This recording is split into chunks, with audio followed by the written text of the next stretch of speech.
ओम शांति।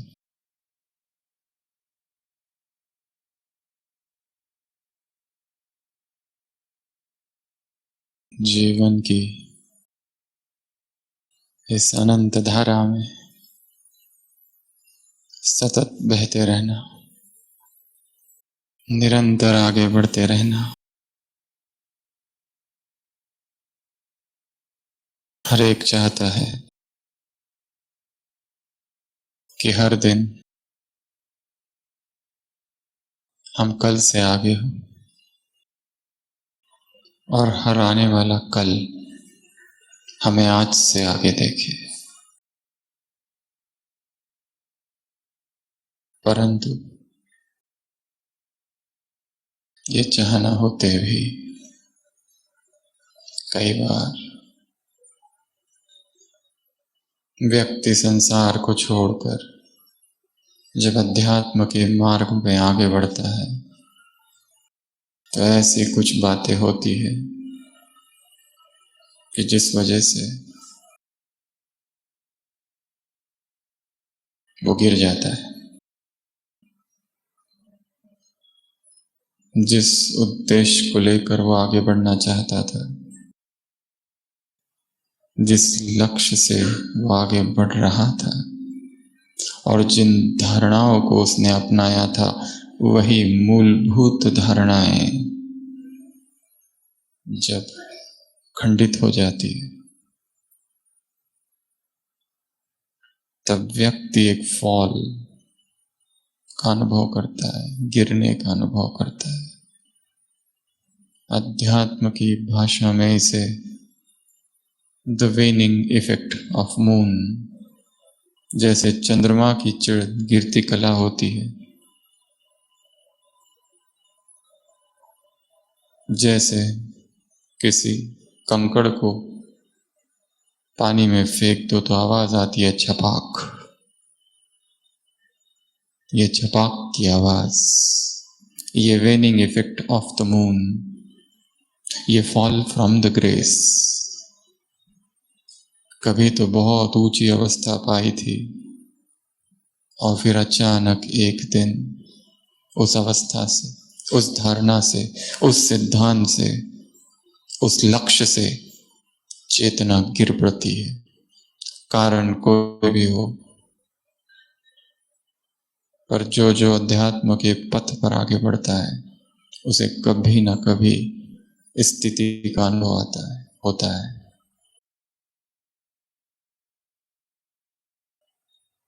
दुनिया भर में जितनी आध्यात्मिक संस्थाएं हैं, जितने सन्यासी हैं, जितनी नन्स, फादर्स, भिक्षु, भिक्षुनियां, अन्य अन्य धर्मों में, अन्य अन्य मठों में, पंथों में, हर एक जो अध्यात्म में आगे बढ़ता है और लंबा समय उसमें चलता है और एक दिन अचानक गिरावट, एक दिन अचानक फॉल, एक दिन अचानक वो छपाक की आवाज, रिलैप्स,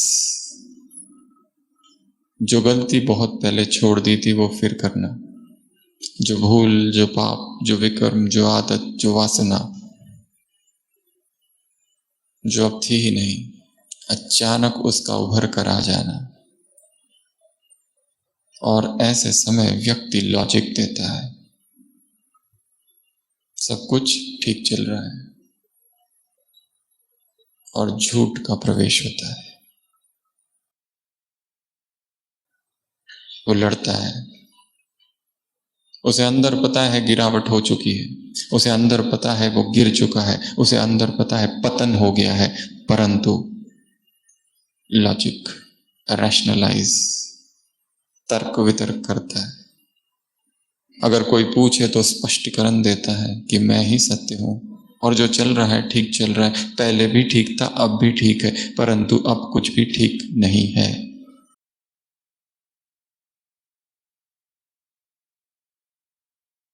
एक व्यक्ति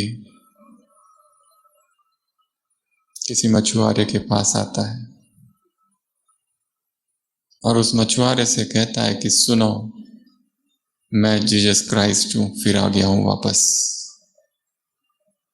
वो मछुआरा कहता है जीसस क्राइस्ट, उसको मरे 2000 वर्ष हो गए, तुम कैसे आ गए? वो कहता है तुमने सुना नहीं, जब उसे सूली लगाई गई थी और सूली लगाने के 3 दिन के बाद वो लौट कर फिर आया था, रिजरेक्शन। वो मछुआरा कहता है हाँ। वो कहता है वही मैं हूं, तब से मैं जिंदा हूं और धरती पर घूम रहा हूं, फिर रहा हूं। वो मछुआरा कहता है बिल्कुल नहीं मान सकता मैं, ये हो ही नहीं सकता, या तो तुम पागल हो या मुझे बना रहे। वो व्यक्ति दावा करता है मैं हूं। वो मछुआरा कहते हैं अगर तुम हो तो वो चमत्कार करके दिखाओ जो जीसस क्राइस्ट ने किए थे। वो व्यक्ति पूछता है बोलो कौन सा चमत्कार करना है? वो मछुआरा कहता है ये है समुद्र, चल के दिखाओ इसके ऊपर। वो व्यक्ति चलना चालू करता है और थोड़ा देर चलते ही डूबने लगता है और बड़ी मुश्किल से वो मछुआरा उस डूबते हुए जीसस क्राइस्ट को बचाता है, बाहर लाता है। मछुआरा पूछते अब क्या हुआ? तुम जीसस क्राइस्ट थे ना? वो कहता है जीसस क्राइस्ट तो मैं अब भी हूं, पर मेरी जो चप्पल है ना वो तब से पहना हुआ, और वो जो चप्पल है 2000 साल से धरती पर घूमते घूमते उसमें छेद हो गए और उसकी वजह से मैं डूब गया। व्यक्ति हर तरह का लॉजिक दे सकता है और यही सिद्ध करेगा कि मैं ही सत्य हूं, जबकि अंदर उसे पता है वो गिर चुका है। अंदर उसे पता है जो मूलभूत धारणा है जिसके आधार पर वो चल रहा था उससे वो गिर चुका है। द फॉल फ्रॉम ग्रेस, अंग्रेजी में शब्द है द फॉल फ्रॉम ग्रेस। इस बात को कभी ना भूलना कि हम जो ज्ञान में चल रहे हैं और हम जो यहाँ बैठे, हम जो इस समय मधुबन के वायुमंडल में है, क्योंकि परमात्मा का वरदानी हस्त यहाँ है। ये हटते ही बुद्धि फिर जाती है। बाबा ने कहा है दिव्य बुद्धि की चाबी मेरे पास है, जिस दिन वो चाबी ले लेगा हमारी बुद्धि भ्रष्ट हो जाएगी और फिर हम जो कुछ करेंगे वो ज्ञान के विपरीत होगा, परंतु फिर भी तर्क वितर्क, तर्क वितर्क, तर्क वितर्क। एक व्यक्ति एक साइकेट्रिस्ट के पास आता है, मनोचिकित्सक के पास, और कहता है कि मैं मर चुका हूं, क्या करूं? मनोवैज्ञानिक कहता है तुम मर गए हो, फिर बोल कैसे रहे हो? वो कहता है ये मेरा पक्का दावा है कि मैं जिंदा हूं ही नहीं। उसे बहुत तरीके से समझाने की कोशिश करता है वो मनोचिकित्सक कि तुम मरे नहीं हो, मरने के कोई लक्षण तुम में नहीं है, परंतु वो मानने को ही नहीं तैयार। वो कहता है मैं मर चुका हूं मतलब मर चुका हूं बस।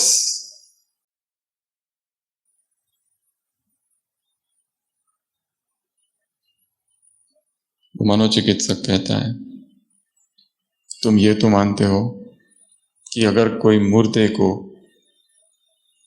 कोई चोट की जाए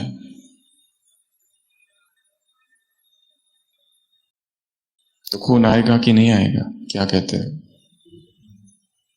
वो कहता है नहीं आएगा। वो उस पेशेंट को ले जाता है, बिठाता है आईने के सामने, एक सुई लेता है और उसको चुभाता है जोर से और वहां से खून आने लगता है, क्योंकि इस व्यक्ति का दावा यह था मैं मर चुका हूं और बहुत पहले मर चुका हूं। वो कहता है देखा खून आ रहा है ना, इसका मतलब। वो व्यक्ति कहता है अच्छा अब समझा कि मुर्दे को भी खून आता है, इसका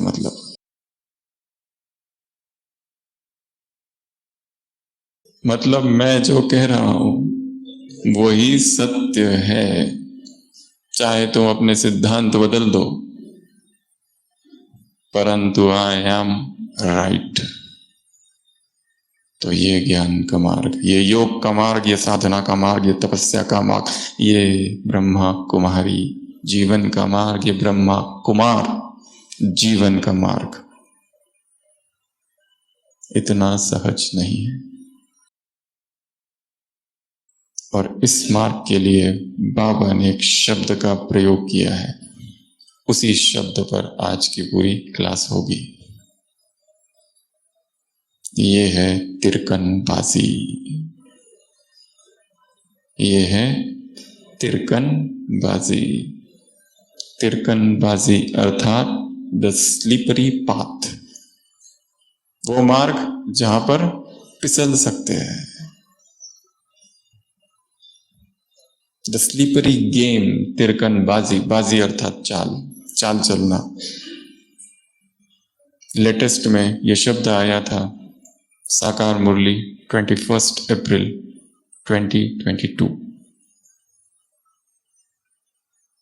बाप कहते हैं मैं भी भूल जाता हूं, मुझे भी बाप भूल जाता है। वास्तव में यह है कठिन मार्ग, इसे कहते हैं तिरकनबाजी। अभ्यास की आवश्यकता है, याद की यात्रा को बढ़ाओ। इन्वर्टेड कॉमा 21 अप्रैल 2022 की साकार मुरली में यह शब्द आया था। English translation, this is slippery game. ये खेल कैसा है? स्लिप हो जाते हैं यहां पर। कोई कितने भी साल से इस ज्ञान में चल रहा हो, कितनी भी पवित्रता की धारणा हो, कितना शक्तिशाली अमृत वेला हो, कितना मुरली चिंतन हो, क्लास कराना हो, क्लास को समझना हो, सब कुछ करते हैं, सेमिनार, वर्कशॉप, कोर्सेस, परंतु उसके बावजूद भी इसमें गिरना होता है। और हमें यह समझना होगा कि गिरते क्यों है। गीता में एक श्लोक है जिसमें अर्जुन पूछता है, कृष्ण मुझे बताओ उस योगी का क्या होता है जो योग भ्रष्ट हो जाता है।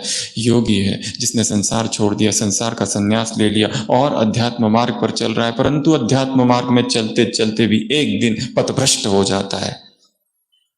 उसकी क्या गति है? श्री भगवान वाच, भगवान कहते हैं वो अपने अगले जन्म की साधना वहीं से चालू करेगा। जैसे कोई बच्चा है, माउंट आबू में पढ़ता है, 5वीं क्लास में, उसके पिताजी की ट्रांसफर हो जाती है अहमदाबाद। कहाँ एडमिशन लेगा? 6th, क्योंकि 5th तक हो चुका है। अगली एडमिशन कहां से होगी? 6th से। इसलिए पुरुषार्थ को छोड़ना नहीं है, चाहे गिर भी जाए, चाहे रुक भी जाए, चाहे कुछ भी हो जाए, परंतु धारणाओं को नहीं छोड़ना। चलते चलते यदि शरीर भी छूट जाए तो अगले जन्म की यात्रा वहीं से चालू होगी।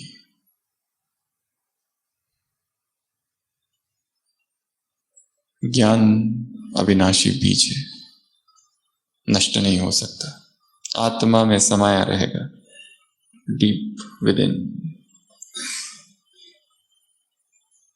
तो ये तिरकनबाजी है। अभी अभी हम एक किताब में पढ़ रहे थे किसी दूसरी संस्था के बारे में, एक सन्यासी जो 40 साल तक उस संस्था में रहा, 50 years, और फिर कुछ फाइनेंशियल करप्शन उसके द्वारा हुआ। जहां का मूल सिद्धांत दो ही है, कामिनी कांचन, काम विकार और धन लोभ। इसके द्वारा अगर कोई पाप होता है तो उस संस्था में उसे रखा नहीं जाता। सेंशुअल मिसकॉन्डक्ट, फाइनेंशियल मिसकॉन्डक्ट, वो सन्यासी 40 साल तक रहा, बहुत पॉपुलर, और अभी अभी उसने शरीर छोड़ा था। तो जो मुख्य संस्था है उन्होंने एक छोटा सा कॉलम अपनी आर्टिकल में भेजा कि ये हमारे साथ था और अभी इसने शरीर छोड़ा। क्या कारण है कि लंबा समय रहने के बाद भी या कम समय में भी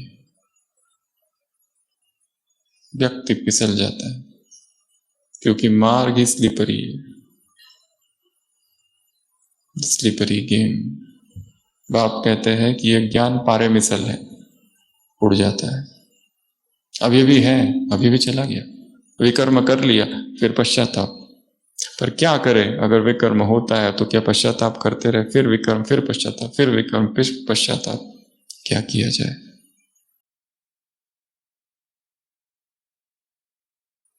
क्योंकि विकर्म बहुत सूक्ष्म है और वो समझ में ही नहीं आता है हो रहा है या नहीं हो रहा है।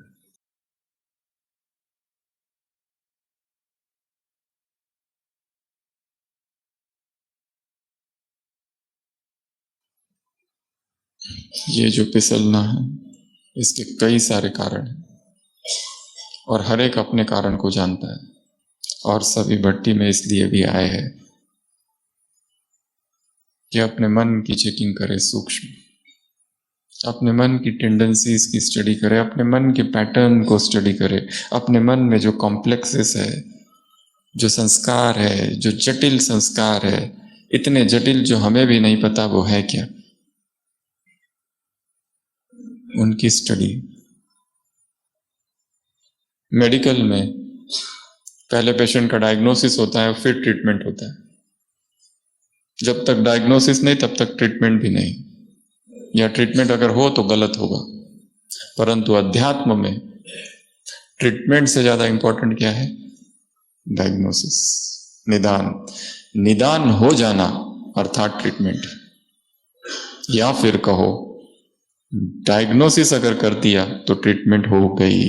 यदि कोई ये मान लेता है कि मुझ में क्रोध है और गहराई से मान लेता है और पूर्ण समझ के साथ मान लेता है, उसी दिन, उसी क्षण, उसी पल वो क्रोध से मुक्त हो जाएगा। Complete understanding is complete freedom. संपूर्ण समझ संपूर्ण मुक्ति है। मुरलियों में एक ही शब्द आता है, सारी अव्यक्त वाणियों में मुरली चलती है, पैराग्राफ के लास्ट में समझा।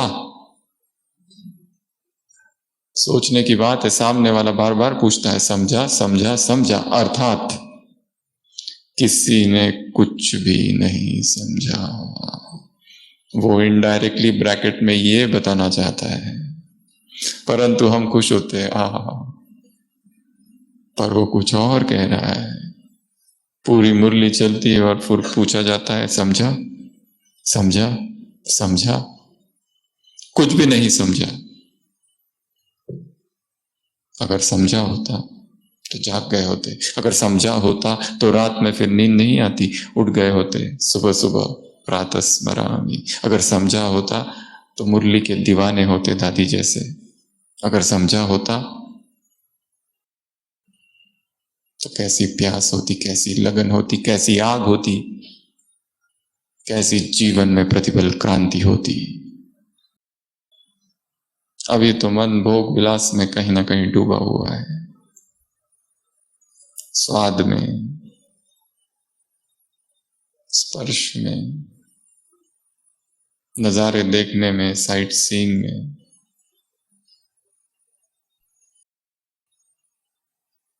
चेतना विरक्त हो जाए, उसे कुछ और मिल जाए, ये संसार का लड्डू छोटा हो जाए और प्रभु प्रेम का बड़ा लड्डू जब तक नहीं मिलता तब तक ये छूटेगा भी नहीं। तो फिर कह रहे ये मार्ग बहुत स्लीपरी है, बहुत ध्यान रखता है कोई व्यक्ति, एक एक पल का ध्यान रखता है, उसके बाद में भी फिसलता है। कोई बहुत तेज फिसलता है, कोई धीरे से फिसलता है, कोई फिसल के संभल जाता है, कोई संभलता ही नहीं। कोई फिसल कर भी ये दिखाता है कि मेरा सब ठीक चल रहा है, क्योंकि इज्जत का भी तो सवाल है।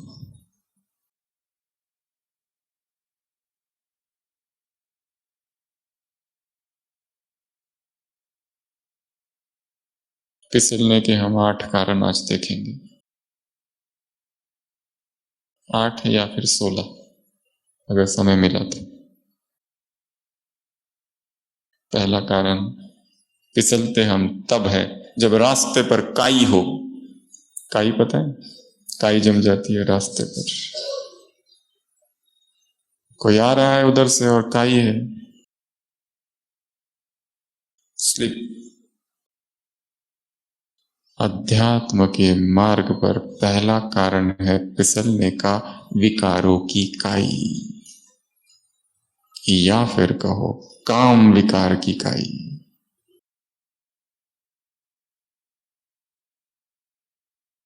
कपड़े बदल लिए परंतु शरीर तो वही है।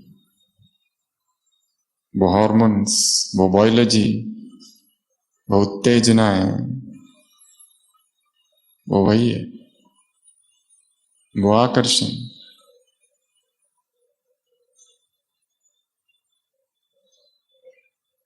ज्ञान सुनना, सुनाना, क्लास करना, कराना, ये भी एक बुद्धि विलास है और वाणी विलास है। और बुद्धि विलास और वाणी विलास मात्र से संस्कार परिवर्तन नहीं हो सकते।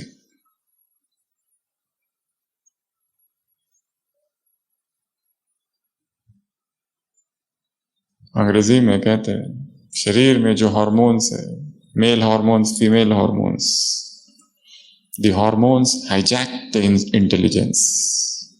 बुद्धिमत्ता का अपहरण कर देते हैं ये हार्मोन्स। ज्ञान योग सब बाजू में रह जाता है, इतना तीव्र और प्रचंड वेग है। और इसलिए यदि इस वेग को रोकना है तो केवल बुद्धि के तल पर ज्ञान को समझने से, धारण करने से नहीं होगा। कुछ करना पड़ेगा जो शरीर के तल पर है, और शरीर के तल पर जो है वो है भोजन। जितना गरिष्ठ, जितना भारी, जितना पका हुआ इस शरीर में जाएगा उतनी ही उत्तेजनाएं होगी, और जितना ही हल्का और सूक्ष्म इस शरीर में जाएगा अपने आप वो हार्मोन सारे शांत होंगे।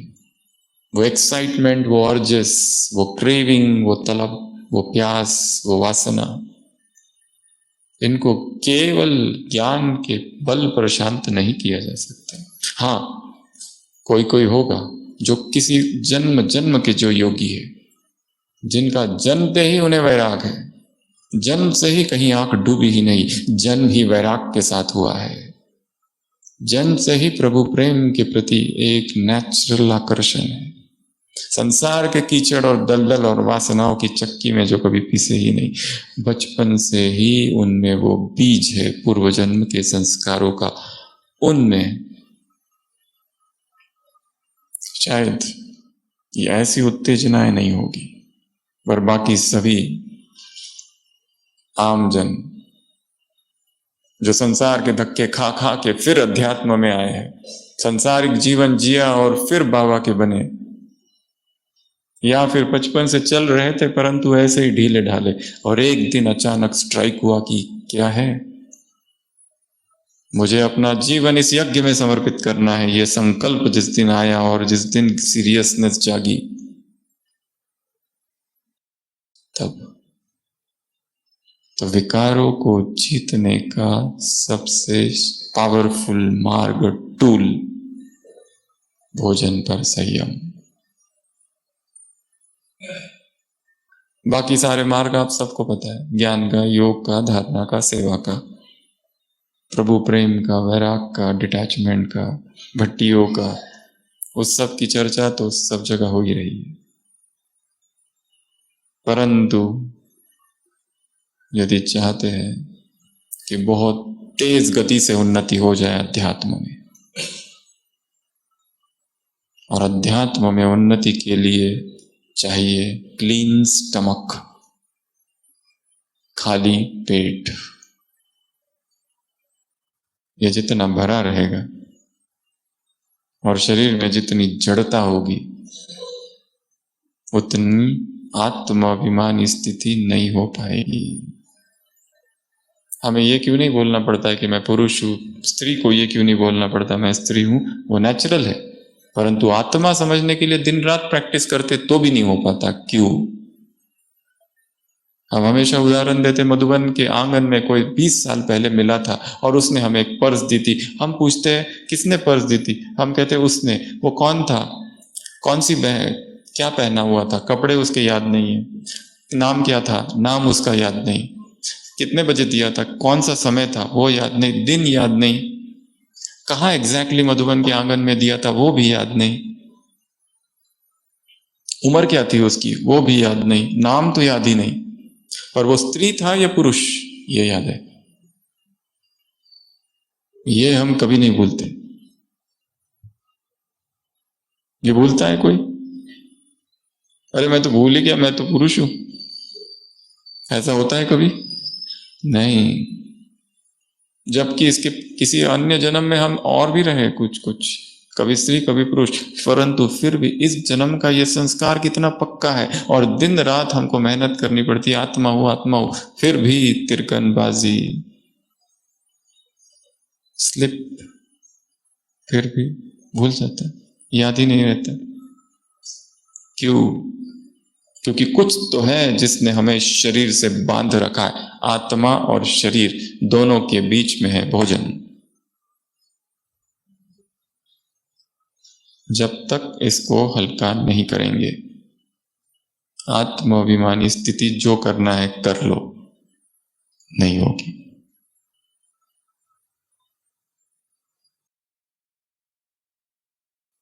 विकारों की काई, काई पे क्या होते हैं, फिसल जाते हैं।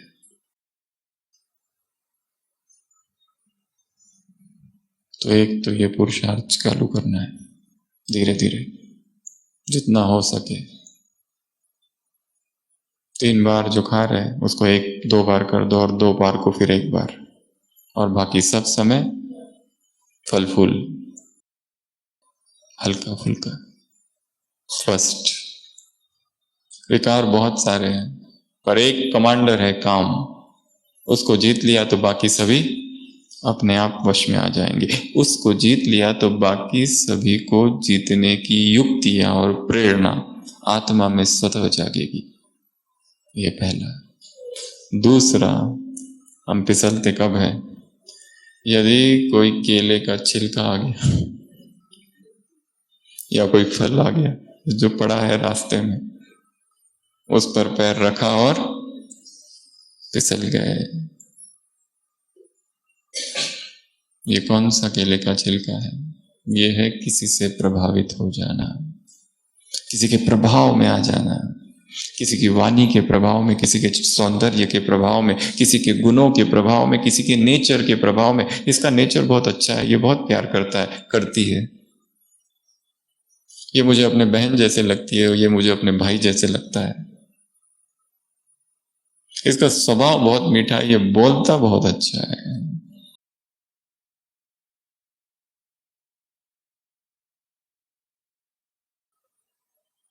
दिया किसने है? दाता ऊपर बैठा है, प्रभु देन है, प्रभु प्रसाद है।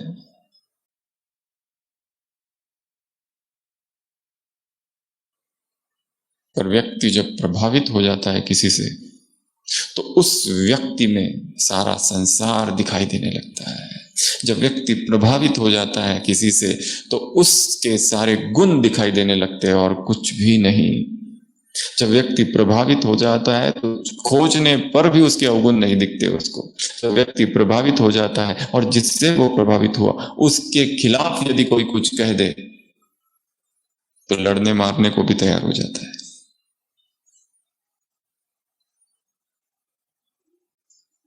प्रभावित होने में मोह जागृत हो जाता है, और जिसमें मोह हो जाता है वो व्यक्ति फिर फिसलता है। चाक, द फॉल। माँ है, छोटा बेटा स्कूल से आया ही नहीं, 4 बजे स्कूल पूरी होती है, 5 बज गई, माँ निकल पड़ती है ढूंढने, कहाँ है मेरा बेटा, कहाँ है। पूछती है, ऐसे ऐसे बेटे को देखा, टाई लगाया हुआ है, स्कूल की ड्रेस है। वो कहता है हाँ अभी अभी वहां देखा है कि एक्सीडेंट हुआ है। माँ भाग कर जाती है, भीड़ है, भीड़ को चीरते हुए जाती है, देखता है एक बच्चा है खून से लथपथ, पर देखते ही हाँ, मेरा नहीं है, मेरा चैन की सांस। और मेरा होगा तो बच्चा भी है।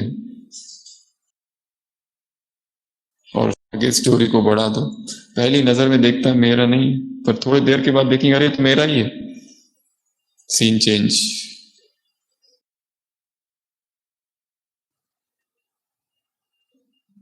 जिसे अध्यात्म मार्ग में आगे बढ़ना है उसको ये ध्यान रखना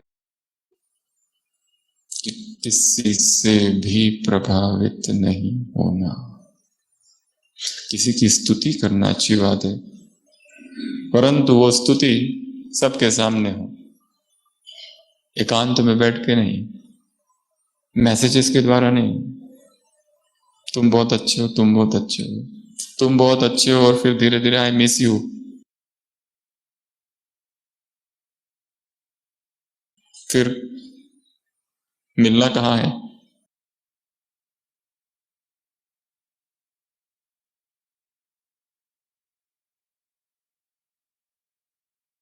मोहित चित्त, मोहग्रस्त चित्त ईश्वर की ओर बढ़ नहीं सकता। उसे सब कुछ शेयर करने की इच्छा होती है उस व्यक्ति के साथ।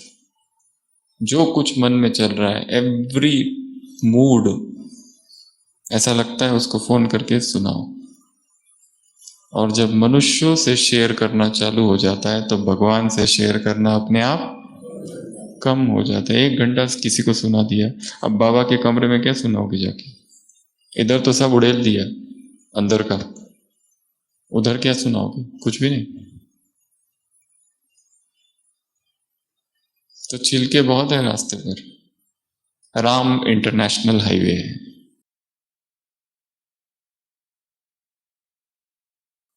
छिलकों से भरा हुआ, तिरकनबाजी, फूक फूक के कदम रखना है, क्योंकि एक बार फिसल गए तो रिकवरी को बहुत टाइम लगता है।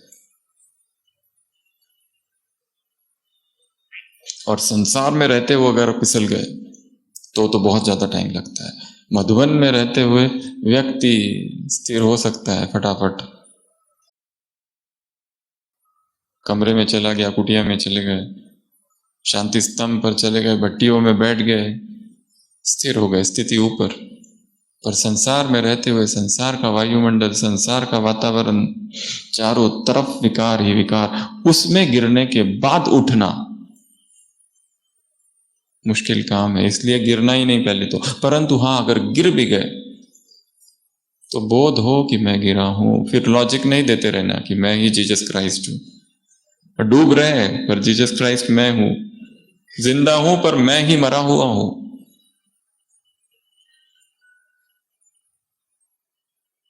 दूसरा तीसरा, फिसलते हम तब है गाड़ी से जा रहे और रास्ते पर बहुत सारी वायर्स रखी रहती है, कभी भी केबल्स, ऊपर की टेलीफोन की केबल्स कभी कभी नीचे गिर जाती, न्यूज़पेपर्स में आता है फिसल गए। एक वायर थी, तेज गाड़ी जा रही थी और फिसल गए। नेटवर्क ऑफ केबल्स, ये एक कारण है फिसलने का। कौन से केबल्स? इस अध्यात्म मार्ग में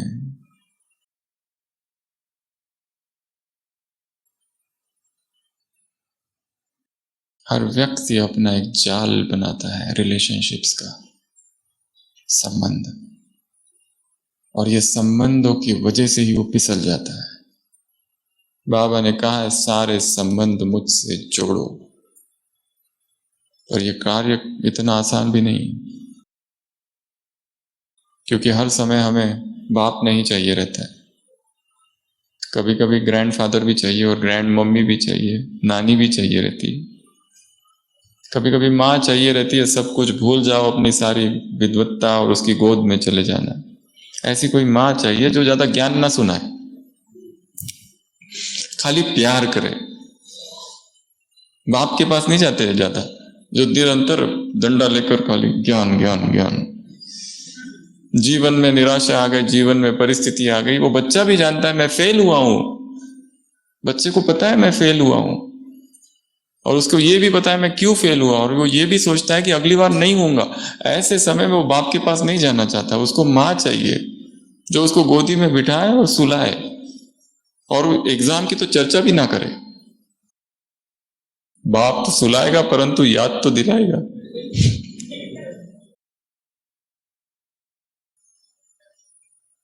ऐसे अलग अलग संबंध उससे जोड़ना, केवल जोड़ना नहीं, अनुभव करना। नहीं तो संबंध एक जंजाल है, केबल है पूरा।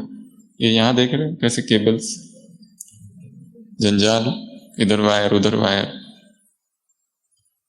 किसी का ध्यान ना हो और यहां से चला जाए, tripping off, trips, falls, skips, ये 3 शब्द अंग्रेजी में प्रयोग किए जाते। ट्रिपिंग गिर जाना, फॉल, स्किप, स्लिप। जो भी संबंध है, कल सुबह अमृत वेला एक काम करना है, बाबा के सामने उस संबंध को रखो, ठीक है, और बाबा से कहो क्या ये संबंध तुमको स्वीकार है। अपने सारे संबंध एक एक करके, पति पत्नी का ये संबंध, डू यू एक्सेप्ट? माँ और बेटे का संबंध तभी स्वीकार होगा जब उसमें मोह के जर्म्स नहीं होंगे। पूछो क्या ये संबंध तुमको स्वीकार है? बाबा से पूछना है। एक बहुत सुंदर और सूक्ष्म अभ्यास है। 2 भाई रहते हैं, 2 बहनें साथ में रहते हैं, सीनियर जूनियर साथी, टीचर स्टूडेंट्स, 2 दोस्त, बॉस एम्प्लॉय, पति पत्नी, माँ बाप, जो भी संबंध है, बाबा के कल सामने रखना और बाबा से पूछना कि अब तुम्हें यह स्वीकार है। और बाबा को वही संबंध स्वीकार होगा जो अत्यंत पवित्र है, जिसमें न घृणा है, न नफरत है, न मोह है, न वासना है। ऐसे संबंध। नहीं तो ये संबंध, ये जंजाल है जिसमें हम फंसते हैं और फिसल जाते हैं, और फिर समझ नहीं आता ये हो क्या रहा है।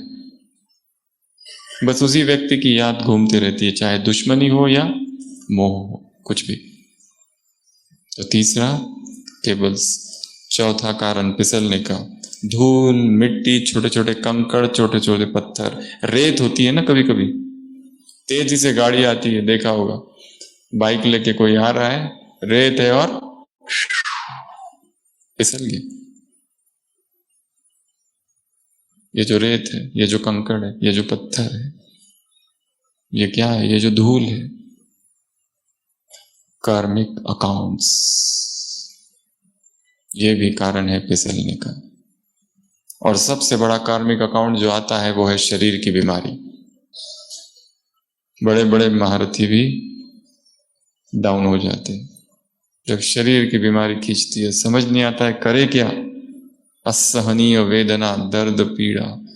हमने इस जीवन में असंख्य असंख्य ब्राह्मण आत्माओं को देखा है और कड़ी से कड़ी बीमारियों से जूझते हुए देखा है, और उसमें हमने देखा 2 प्रकार की आत्माएं। एक वो जिनकी स्थिति और अभ्यास आत्माभिमानी का इतना ऊंचा रहा है कि ये सब बीमारियां उनको कोई प्रभावित नहीं कर पाई।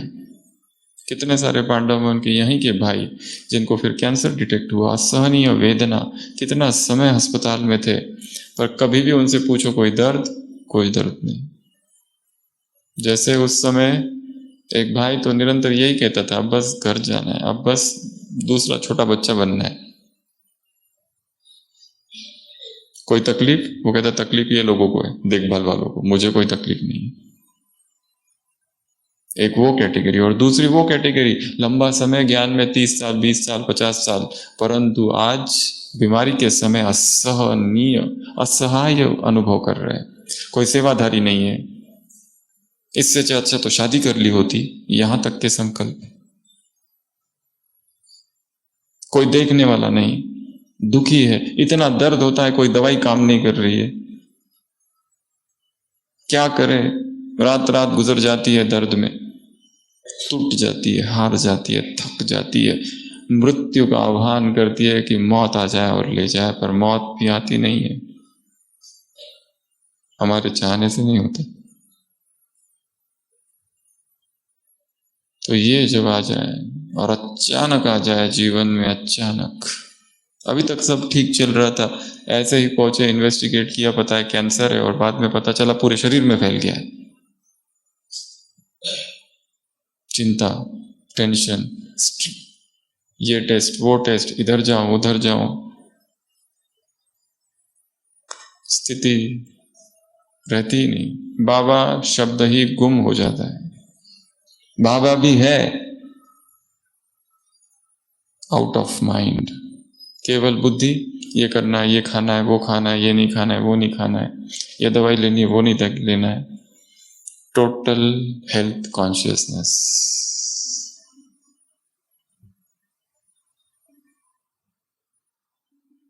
पर याद रखना है, ये भी होगा। इसलिए दिनचर्या ही ऐसी बनाओ कि कोई बीमार ही ना हो, पहली बात तो। दूसरा, साल में एक बार अपनी सारी चेकिंग कर लो। हमारे पास भाई बहने आते हैं ऐसे ही किसी काम से, पहली बार आते हैं, शुगर 500 600, और उसमें कहते हैं आपको पता था? हाँ पता तो पहले से ही। फिर दवाई क्यों नहीं लेते? कहते बाबा देख रहा है। अभी कुछ समय पहले एक सेवादारी यहाँ का हार्ट अटैक के साथ एडमिट हुआ, यहाँ आए थे सेवा में, हार्ट अटैक, डायबिटीज है, शुगर 400 500 है, क्या ये सब पता है? हाँ है। तो दवाई? दवाई बाबा है ना, भगवान तो है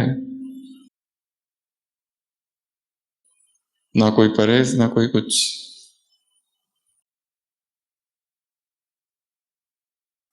तो फर्स्ट, बीमारी नहीं पड़ना। सेकंड, साल में एक बार चेकिंग। और तीसरा, यदि बीमार पड़ गए, यदि पड़ गए,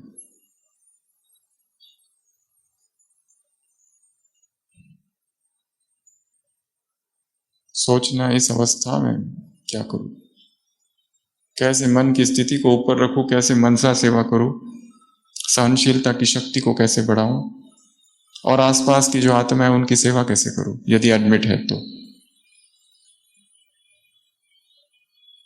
बीमारियों में क्या क्या किया जा सकता है, क्रिएटिव वर्क क्या क्या किया जा सकता है। एक है दुखी होना, बार बार जो आता है मिलने उसे सब कुछ सुनाते रहना, यहाँ भी दर्द है, वहां भी दर्द है, कुछ काम नहीं कर रहा है, वो गया। दूसरा आया, क्या हुआ? यहाँ भी दर्द है, वहां भी दर्द है, कोई दवाई काम नहीं कर रही, वो क्या? अरे क्या हुआ? तीसरा आया, यहाँ भी दर्द है, वहां भी दर्द है, कोई दवा काम नहीं कर रही। यहाँ एक रिकॉर्डिंग चालू है। जा रहे थे, एक्सीडेंट हो गया, फ्रैक्चर हो गया। अब फ्रैक्चर होते ही लोग आना चालू होते, क्या हुआ, कैसे हुआ? क्या हुआ कि मैं ऐसे जा रहा था, फिर गलती उसकी है, वो वहां से आया और फिर फ्रैक्चर हो गया। एक गया, दूसरा आया, क्या हुआ? गलती उसकी है, फिर फ्रैक्चर हुआ। अरे क्या हुआ?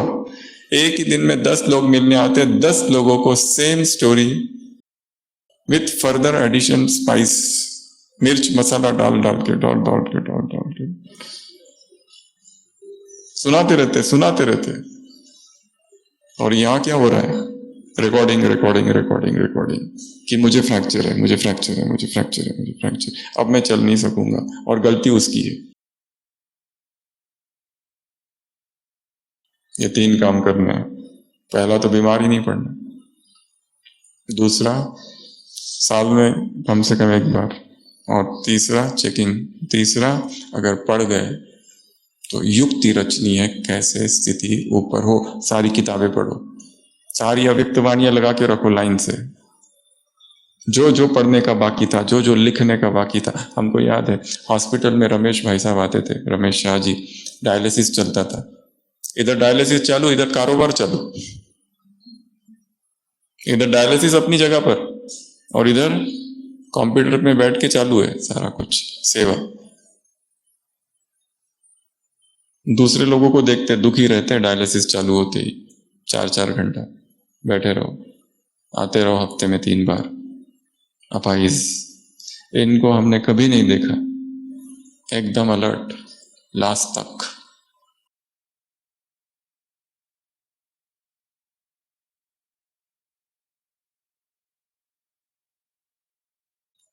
पांचवा, स्लिप गाड़ी तब होती है जब रोड पर ऑयल गिरा रहता है,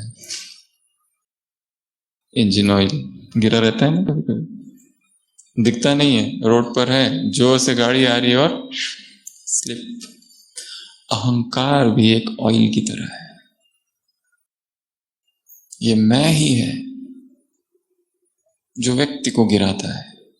पुरुषार्थ भी करता है तो मैं कर रहा हूं, बाकी कोई पुरुषार्थी नहीं है इधर, ये अहंकार भरा रहता है।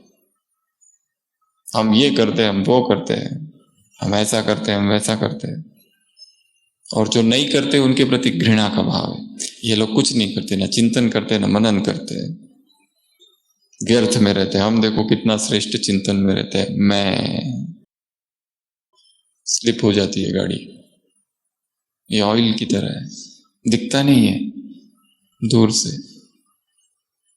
मैं की मटकी फूटी और दिल मक्खन मक्खन हुआ। ये मटकी टूटनी चाहिए, नहीं टूटती है तो कम से कम निमित्त। और जो पहली बात पहले कही, बाबा के पास दिव्य बुद्धि की चाबी है। यदि किसी की चाबी वो ले लेता है तो वहीं पर उस व्यक्ति की बुद्धि भ्रष्ट हो जाती। इसके लिए कभी अपनी उस बुद्धिमत्ता पर भी अहंकार ना हो, ना अपनी सेवाओं पर अहंकार हो। मैंने इतनी सेवा की, मैंने इतनों का कोर्स किया, इतने सेंटर खोले, इतने प्रोग्राम किए, इतने भाषण दिए, इतने सेमिनार दिए, इतने वर्कशॉप किए, इतनी भट्टियां की, इतने अमृत वेला किए, कभी मिस नहीं किया। ये अहंकार आ जाए तो, अगर वो चाबी छीन ले तो गए। युधिष्ठिर ने देखा ये क्या हो रहा है, राज्य में चोरी होने लगी है। ये मैसेज आया उधर से कि अर्जुन को भीलों ने आबू पर्वत के नीचे लूट लिया। ये क्या हो रहा है, राज्य में कुत्ते भौंक रहे, दरवाजों पर ताले लग रहे, पता करो कहाँ है कृष्ण। पता कराया, कृष्ण तो गए। कृष्ण गए और पांडव शक्तिहीन हो गए। तब पता चला कि हम जो इतने शक्तिशाली थे, हमारी शक्ति नहीं थी, वो पांडव पति की शक्ति थी। हम भी यहाँ जो इतने शक्तिशाली दिखाई दे रहे, शिव शक्तियां और पांडव सेना, वो शक्ति चल रही है पांडव पति की। और जब उसकी छत्र छाया हट जाएगी तो हम भी गिर जाएंगे।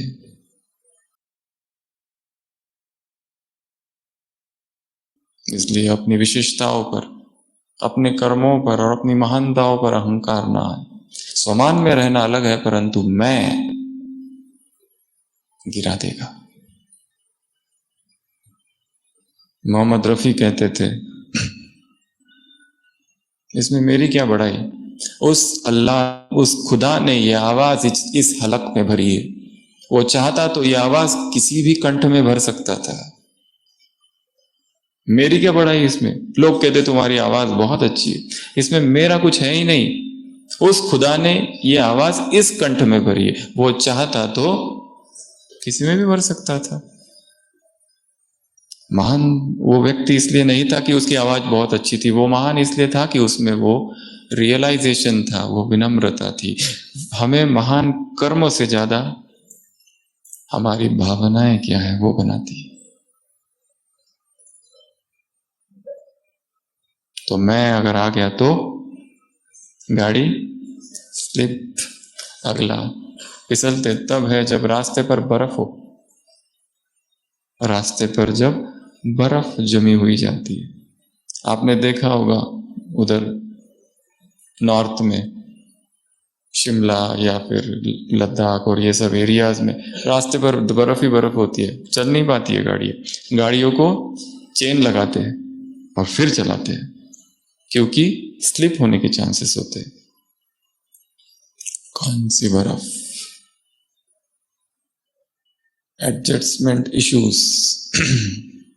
इस यज्ञ में जो एडजस्ट नहीं हो पाते, असंतुष्ट रहते, अतृप्त रहते, बर्फ जैसे जमी हुई है हृदय में, वो एक दिन निकल जाते हैं, स्लिप हो जाती है गाड़ी। बाबा ने कहा है संस्कार मिलन की रास करो, वन वन की काठी है। सबके साथ कैसे चलना, बस यही तो ट्रेनिंग है। किसी एकांत जंगल में जाके कोई बैठे 20 साल तपस्या करे और खुश हो जाए मैंने क्रोध को जीत लिया, क्या इसको क्रोध को जीतना कहेंगे? एक सन्यासी 20 साल तपस्या करता है, बहुत क्रोधी होता है और खुश हो जाता है, अकेला तपस्या करता है 20 साल में एक बार भी क्रोध नहीं आया, और फिर इतनी खुशी होती है कि मैं क्रोध जीत हो गया अभी तो।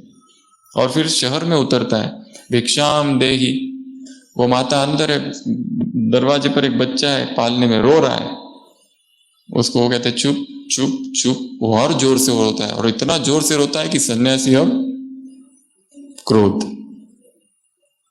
वो सोचता है मैंने क्रोध तो जीत लिया था, 20 साल में एक बार भी क्रोध नहीं आया, ये कहां से आ गया?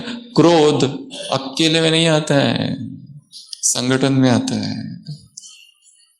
किसी को 10 बार समझाओ ये चीज ऐसी करनी चाहिए, उसके बाद भी वो जब गलती करता है,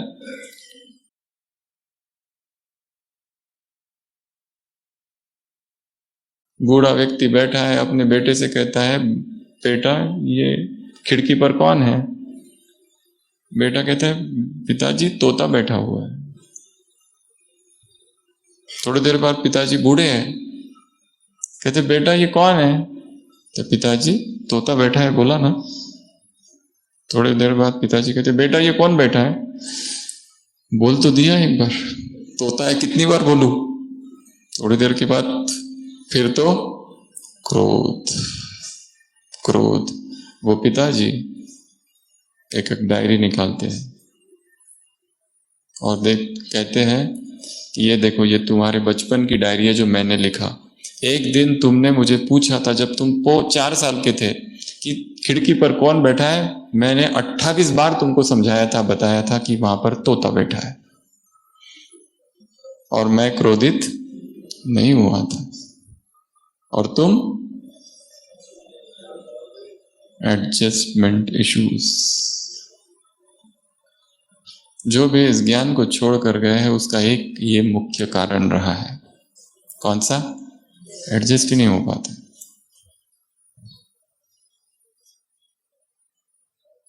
इन लोगों के बीच बाबा इन निर्गुण हारों में कोई गुण नहीं,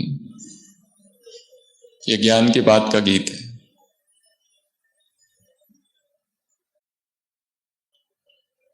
ये एक हमारी साधना जो है वो ये वाली साधना है, सन्यासी वाली साधना नहीं है, अकेले में बैठकर की हुई साधना नहीं है, सबके 20 में 20 माताओं के साथ एक कमरे में रहकर भट्टी करके दिखाना, ये है साधना।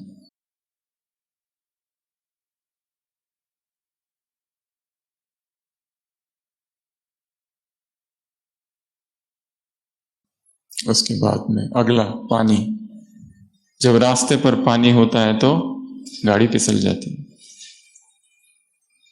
अध्यात्म मार्ग पर भी ऐसे पानी बीच बीच में होते हैं, और वो पानी है नाम और मान, कि मेरा नाम हो जाए, मुझे लोग जाने, मुझे पहचाने, मुझे सम्मान मिले, जहां मैं जाऊं मेरी वाह वाह हो,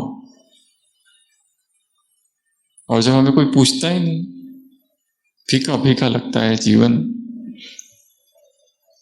और हमसे आप अभी भी आए हुए उनको पूछ रहे हैं, जिलसी।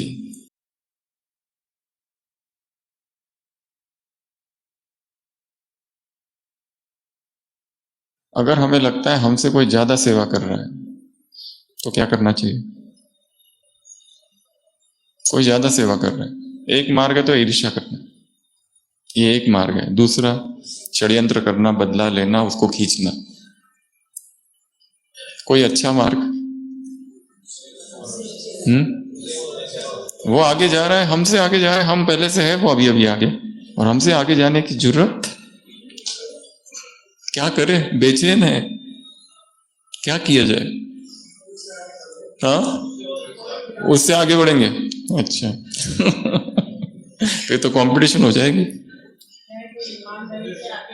ईमानदारी से आगे जा रहा है, परंतु यहां दर्द होता है। पर यहां दर्द होता है उसका क्या, कलेजा दुखता है। मीरा रोए चुपके चुपके, मेरो दर्द न जाने कोई। कैसे बताऊं पीड़ा, बता भी नहीं सकता कि ईर्ष्या हो रही है, कहेंगे विकार। एक तरफ तो हम दावा करते हैं हम निर्विकारी है, हम में ये ईर्ष्या ईर्ष्या कुछ नहीं है, ये छोटे मोटे कुछ नहीं हमको, पर अंदर से दर्द है। एक ये भी सूक्ष्म सिद्धांत समझ लो, अगर कोई किसकी सेवा कर रहा है और बहुतों की सेवा कर रहा है, हो सकता है उसका उनके साथ ज्यादा हिसाब है, इसलिए तो उनकी सेवा कर रहा है, करने दो, वो भी हिसाब चुकतू हो रहा है, वो भी हिसाब चुकतू हो रहा है। There is no need for jealousy. और दूसरा, नाम मान की इच्छा एक ऐसी इच्छा है, नाम मान में पता नहीं कौन से पोषक तत्व है कि हर एक खाना चाहता है उसको, उससे मिलता क्या है खा के, कौन से न्यूट्रिएंट्स भरे हैं उसमें, रादर उसमें डेंजर ज्यादा है। एक साधारण व्यक्ति मर जाता है तो कुछ नहीं किसी को पता पड़ता है, और कोई बड़ा मरता है तो हलचल हो जाती है।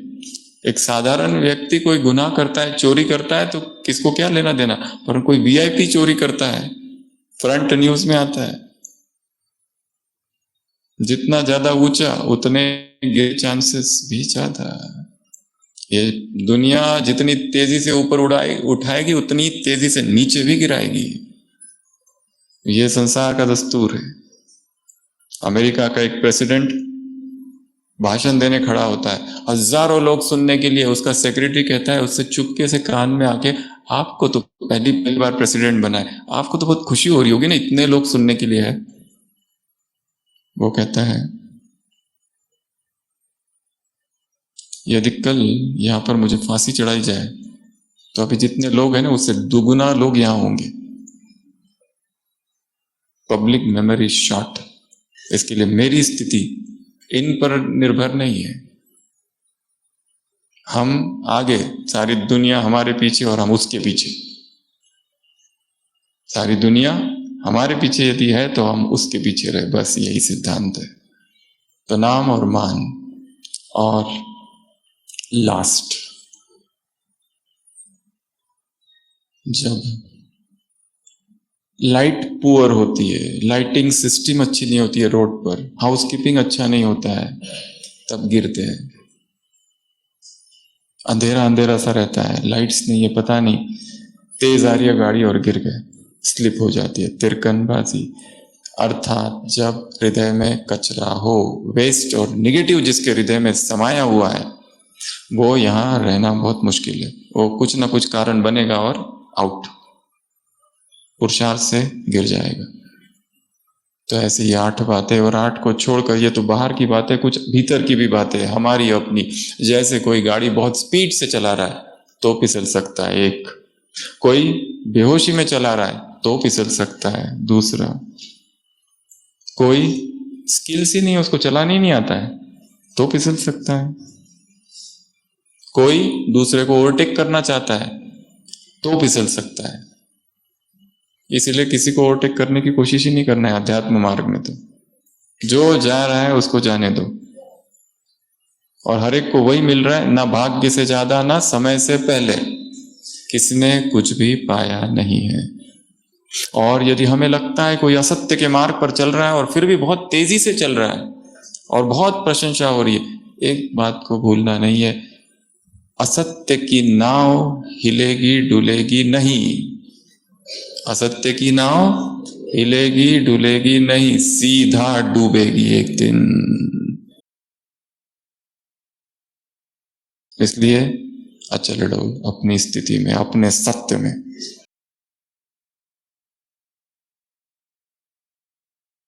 तो गिरने के बहुत सारे कारण हो सकते हैं।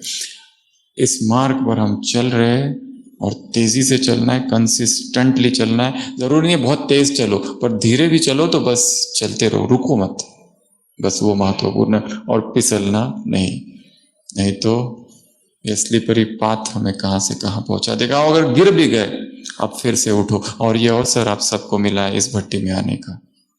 पिछले 6 मास में जीवन में क्या क्या हुआ उसकी स्टडी करो, और थोड़ा पीछे जाओ 1 साल, और थोड़ा पीछे जाओ 2 साल।